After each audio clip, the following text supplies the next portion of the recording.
On raconte que pendant la Seconde Guerre mondiale, quelqu'un aurait tiré par erreur une torpille sur une usine de transformation du maïs. La chaleur de l'explosion aurait fait éclater tout le maïs en popcorn. Mais la chaleur d'une explosion peut-elle vraiment faire du popcorn? Pour vérifier si cette méthode était absurde, Tori a apporté une bouteille de gaz et a décidé de la faire exploser pour faire du popcorn. Kelly a acheté des grains de maïs et les a placés dans du papier d'aluminium au-dessus de la bouteille. Mais comme une bouteille de gaz n'explose pas facilement, Tori a décidé d'utiliser 1 kg de C4 pour la faire sauter. Une fois tous les préparatifs terminés, ils ont actionné le détonateur depuis un endroit sûr. Un rugissement assourdissant retentit.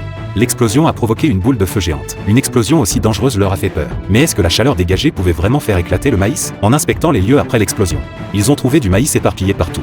Mais pas un seul grain n'avait éclaté. Visiblement, l'idée de faire du popcorn avec une explosion était plutôt absurde. Grant a suggéré que l'explosion avait peut-être été trop brève, ne générant pas suffisamment de chaleur pour faire éclater le maïs. Ils modifièrent donc leur approche expérimentale. Lors de précédents tests de détonation, ils avaient observé que la poudre de crème produisait la boule de feu la plus durable. Ils se procurèrent donc un autre seau de poudre de crème, le mélangèrent avec des grains de maïs et chargèrent le mélange dans le canon. Après que Tori ait placé le détonateur, ils ont actionné à nouveau l'explosion. Cette fois-ci, le maïs enrobé de crème a jailli instantanément, puis ont brûlé dans les airs en formant une boule de feu. De loin, de nombreux grains de maïs semblaient en feu, laissant penser qu'ils pourraient enfin déguster du popcorn crémeux. Mais en s'approchant, ils ont découvert que même si le maïs sur le sol continuait de brûler, pas un seul grain n'avait éclaté. Pour comprendre la raison principale de cet échec, ils ont fini par consulter un expert en popcorn. Celui-ci a expliqué que le maïs n'éclate et ne gonfle qu'à une température de 232 degrés Celsius, et qu'il faut 1 minute de chauffage constant pour obtenir du popcorn. Il était évident que la chaleur instantanée de l'explosion ne pouvait pas remplir cette condition. Donc, si vous voulez faire votre propre popcorn, mieux vaut ne pas essayer cette méthode.